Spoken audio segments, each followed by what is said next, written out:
saat teduh.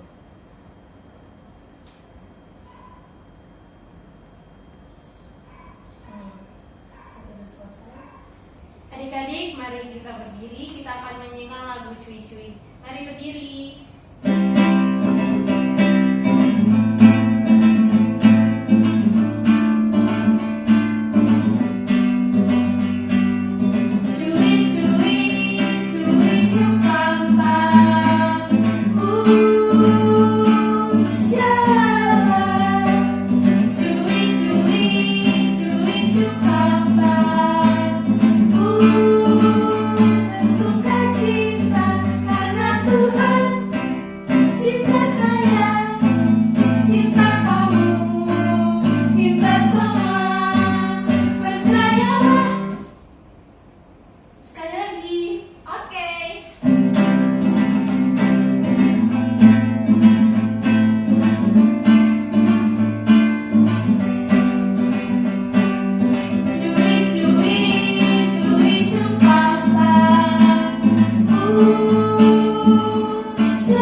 Tuhan Yesus, Tuhan yang baik, terima kasih Tuhan karena kami dapat kembali beribadah di hari ini Tuhan. Tuhan, kiranya Engkau mau memberkati ibadah kami, menyertai ibadah kami dari awal, pertengahan hingga pada akhirnya agar dapat berjalan lancar dan menjadi berkat bagi kami. Terima kasih Tuhan Yesus, amin. Adik-adik, kita mau memasuki firman Tuhan. Kita mau menyanyi dari Kidung Ceria 349, Semua yang Tercipta.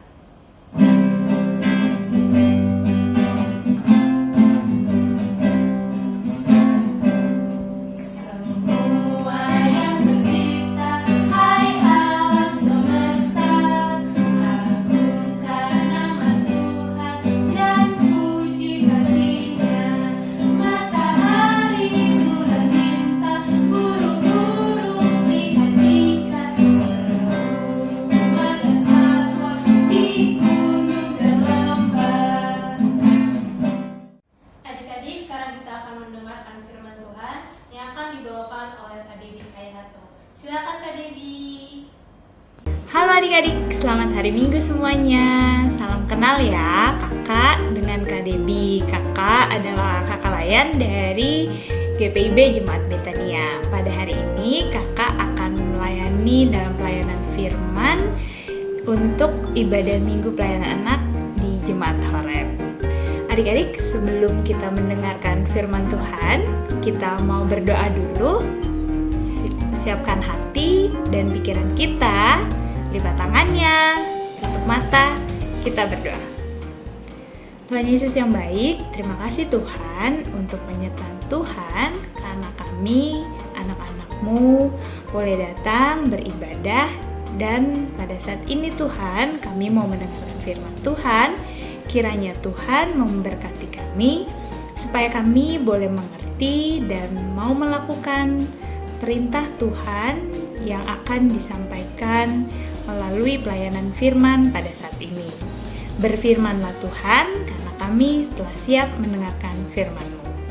Dalam nama Tuhan Yesus, kami berdoa dan mengucap syukur. Amin. Ya adik-adik, pembacaan Alkitab kita akan dibacakan oleh adik Flo. Dipersilakan untuk adik Flo.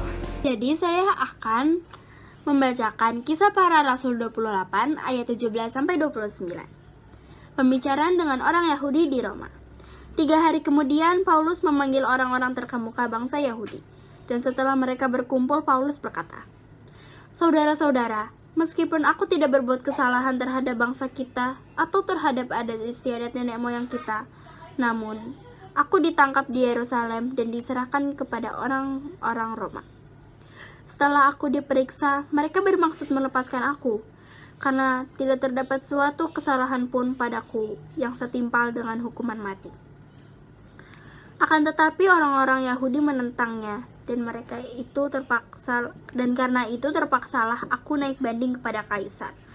Tetapi bukan dengan maksud untuk mengadukan bangsaku. Itulah sebabnya aku meminta supaya aku melihat kamu dan berbicara dengan kamu. Sebab justru karena pengharapan Israel lah aku diikat dengan belenggu ini. Akan tetapi mereka berkata kepadanya, kami tidak menerima surat-surat dari Yudea tentang engkau, dan juga tidak seorang pun dari saudara-saudara kita datang memberitakan apa-apa yang jahat mengenai engkau. Tetapi kami ingin mendengar dari engkau bagaimana pikiranmu, sebab tentang mazhab ini kami tahu bahwa di mana-mana pun ia mendapat perlawanan. Lalu mereka menentukan hari untuk Paulus. Pada hari yang ditentukan itu datanglah mereka dalam jumlah besar ke tempat tumpangannya. Lalu mereka menentukan hari untuk Paulus. Pada hari yang ditentukan itu datanglah mereka dalam jumlah besar ke tempat tumpangannya. Ia menerangkan dan memberikan kesaksian kepada mereka tentang kerajaan Allah. Dan berdasarkan hukum Musa dan kitab para nabi, ia berusaha meyakinkan mereka tentang Yesus. Hal itu berlangsung dari pagi sampai sore. Ada yang dapat diyakinkan oleh perkataannya, ada yang tetap tidak percaya. Maka bubarlah pertemuan itu dengan tidak ada kesesuaian di antara mereka. Tetapi Paulus masih mengatakan perkataan yang satu ini, tepatlah firman yang disampaikan Roh Kudus kepada nenek moyang kita dengan perantara Nabi Yesaya. Pergilah kepada bangsa ini dan katakanlah, kamu akan mendengar dan mendengar, namun tidak mengerti. Kamu akan melihat dan melihat, namun tidak menganggap.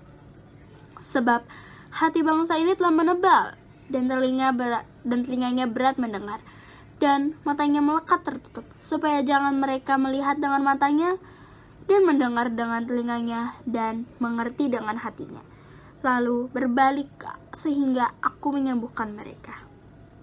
Sebab itu kamu harus tahu bahwa keselamatan yang daripada Allah ini disampaikan kepada bangsa-bangsa lain, dan mereka akan mendengarnya.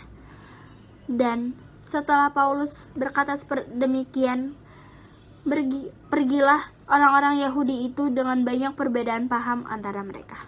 Makasih. Ya adik-adik, hari ini kita akan mendengarkan cerita tentang pelayanan Rasul Paulus. Rasul Paulus yang telah menjadi rasul pada semasa itu mencoba menjelaskan, meyakinkan setiap orang yang ia temui, termasuk saudara-saudaranya bangsa Yahudi, bahwa keselamatan itu ada di dalam Yesus Kristus. Bahkan di tengah-tengah pertemuannya dengan para pemuka bangsa Yahudi, Rasul Paulus dengan berani menyatakan bahwa Yesuslah penggenapan hukum Musa dan kitab para nabi. Tuhan Yesus telah menjadi manusia, telah mengorbankan dirinya untuk menjadi keselamatan bagi seluruh manusia yang percaya kepadanya. Jadi, kalau kita percaya kepada Tuhan Yesus, kita pasti akan menerima keselamatan tersebut. Namun adik-adik, sayangnya tidak semua dari mereka yang mendengarkan pengajaran Rasul Paulus ini untuk mau menerima dan meyakini akan berita keselamatan tersebut.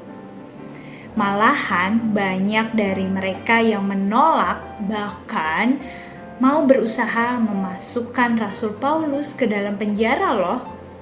Dan inilah rintangan dan tantangan yang dihadapi oleh Rasul Paulus. Bahkan dari saudara-saudaranya sendiri bangsa Yahudi yang telah mengeraskan hati, menutup telinga dan mata mereka terhadap Injil keselamatan ini. Mereka tidak mau mendengarkan Rasul Paulus. Nah, adik-adik, apakah Rasul Paulus menyerah dengan tantangan itu? Tentu tidak, adik-adik. Rasul Paulus tetap semangat, bahkan terus dan tetap memberitakan keselamatan ini. Kenapa? Karena Rasul Paulus yakin bahwa ada banyak orang yang mau mendengarkan dan mau menerima pemberitaan Injil keselamatan ini. Sekalipun berada di tengah bangsa lain, sehingga kabar ini tidak sabar ini akan tersebar sampai ke seluruh dunia. Nah, adik-adik, kalau pada zaman dahulu berita keselamatan ini dilakukan oleh para rasul, yang salah satunya itu Rasul Paulus, berarti untuk saat ini kira-kira siapa yang bisa memberitakan atau membagikan keselamatan dan kebaikan Tuhan? Ayo, siapa ya? Ya, tentunya kita semua. Tidak hanya Kak Debbie, Mama Papa, tetapi adik-adik semua. Sebagai anak-anak Tuhan harus memberitakan keselamatan dan kebaikan Tuhan. Tetapi bagaimana ya caranya, Kak, kita melakukan atau memberitakan kebaikan Tuhan? Kan aku tidak pintar berkhotbah, Kak. Kan aku masih kecil, Kak. Wah, jangan salah adik-adik. Semuanya itu bisa kita lakukan dengan melakukan perbuatan-perbuatan baik dari hal-hal kecil loh dalam kehidupan kita sehari-hari. Contohnya apa sih, Kak? Ya, contohnya itu kita mau rajin impa sebagai anak-anak Tuhan. Kemudian mau dengar-dengaran sama mama papa, tidak melawan orang tua. Terus juga mau mengasihi saudara, adik juga kakak. Kemudian mau mengasihi teman kita, tidak menjahati teman. Ayo, siapa yang suka menjahati teman? Kemudian mau menolong sesama yang mengalami kesusahan. Kalau di sekolah, tidak menyontek pastinya. Kemudian mau bermain dengan siapa saja, tidak pilih-pilih teman. Contohnya, aku hanya mau bermain dengan yang Kristen saja. Aku mau bermainnya sama orang Jawa saja. Aku mau bermainnya sama yang rambutnya lurus aja. Nggak boleh gitu ya. Bermain dengan siapa saja tanpa pilih-pilih. Dan masih banyak lagi hal-hal baik yang bisa kita lakukan sebagai anak-anak Tuhan untuk memberitakan kebaikan Tuhan. Pasti bisa kan ya adik-adik semua? Yuk kita tetap semangat, jangan pernah menyerah, jangan pernah malas ataupun lelah untuk memberitakan keselamatan dan melakukan perbuatan-perbuatan baik setiap hari dan dimanapun kita berada. Demikianlah firman Tuhan pada saat ini. Tuhan Yesus memberkati kita. Amin. Ya adik-adik, kita mau berdoa. Semuanya lipat tangan, tutup mata, kita berdoa. Tuhan Yesus yang baik, terima kasih Tuhan karena Tuhan sudah boleh mendampingi kami, menyertai kami dalam ibadah kami. Terima kasih Tuhan karena kami juga sudah boleh mendengarkan firman Tuhan. Kiranya Tuhan kami boleh senantiasa mau tetap semangat seperti Rasul Paulus untuk melakukan dan memberitakan keselamatan Tuhan, dan kami boleh senantiasa melakukan hal-hal baik dimanapun kami berada ya Tuhan. Tuhan pimpin sertai kami pada keadaan kami pada saat ini ya Tuhan, kami yang berada di rumah kami masing-masing. Kiranya Engkau mau senantiasa menjaga dan menyertai kami dan keluarga kami.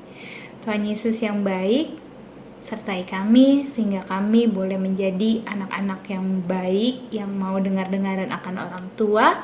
Terlebih kami mau takut akan Tuhan. Inilah doa syukur dan permohonan kami ya Tuhan. Di dalam nama Tuhan Yesus kami sudah berdoa dan mengucap syukur. Amin. Adik-adik kita mau merespon firman Tuhan, kita mau menyanyi dari Kidung Ceria 263, Ku diberikan kidung baru.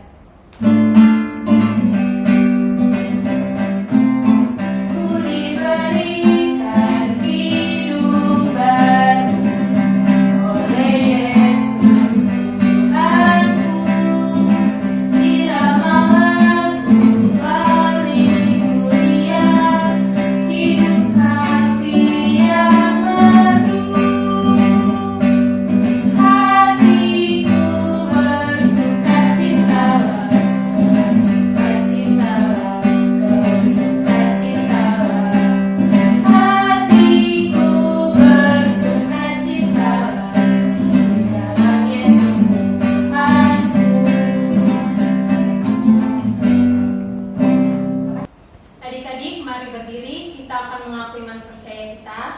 sikap sempurna kita menyanyi dari Kidung Ceria 235 aku percaya.